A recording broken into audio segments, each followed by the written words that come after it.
Before we started the course, the teacher, Professor Maurizio Zani, has presented this method.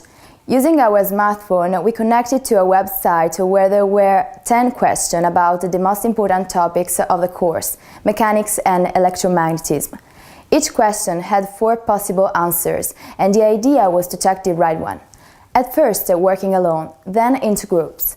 It was very interesting because the questions were very simple, but there were just 2 possibilities. We could have understood the concept more in depth or not. A simple exchange of ideas that lasted just 1 minute could be effective to find an answer. Every student connected was named by a code, but the teacher clearly said he wouldn't give us a grade.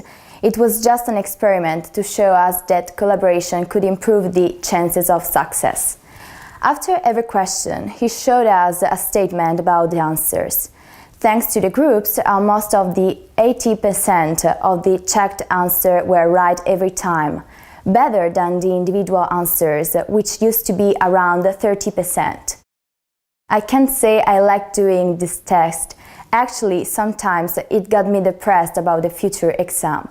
But it was very useful and surely helped me to understand if I was studying in the right way or not. So, what I had to improve. However, at first I was quite skeptical and doubtful.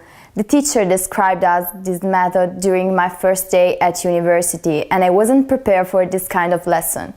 I was quite anxious, thinking about that as my first grade, and I believe that most of students would have just copied the answer from the others, so that couldn't be so relevant.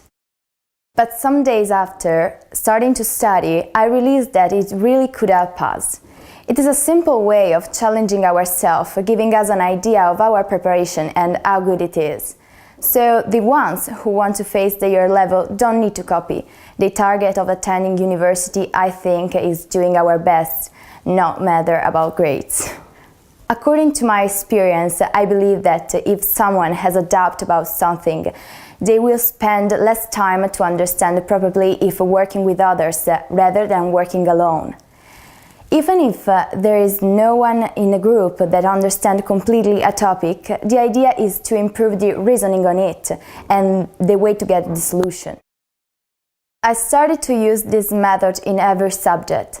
Now I spend more time studying with my schoolmates instead of just working alone. It became easier. 3 people look at the same exercise in different ways. They pay attention to different things. So when the exercise is difficult, working with each other allows us to value more elements at the same time.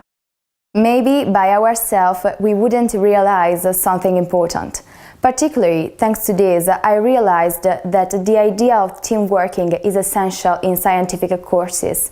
First of all, in ours, because it is based on experimental activities. I prefer this kind of lesson instead of ex-cathedra ones, because I think they could be more effective. Some subjects have a lot of contents to develop, but sometimes it's very difficult to pay attention to every single word, particularly if you want to understand the concepts. At the end of the lesson, you could have thousands of notes, but nothing in your mind, or better, nothing clear. Then, even 10 minutes spent about almost 3 or 4 global questions about the main topics will give us an idea about which are these doubts and what we have to study more. I think that the most difficult thing of this assessment is to make students understand how important it is. It is not so commonly applied in Italy, so maybe at first students couldn't understand how useful it could be. Of course, to do each test, we have to have read or studied the topic at home after the lesson. Without this activity before the class time, I don't think this kind of test could really help in studying the subject.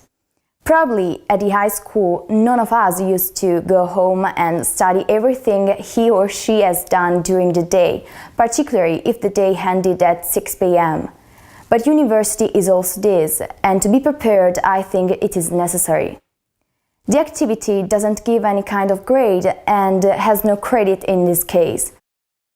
Maybe if it gives something like 2 credits, it could improve the final results.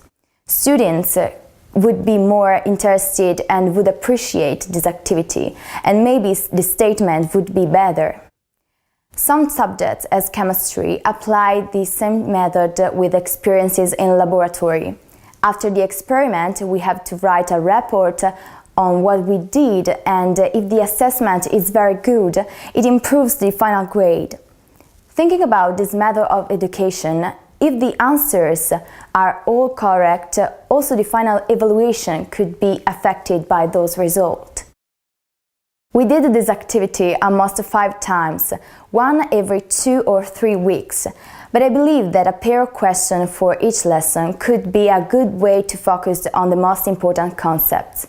Probably it would be better to do it at the beginning, as a resume of previous concept, and as a way to focus on the doubts immediately.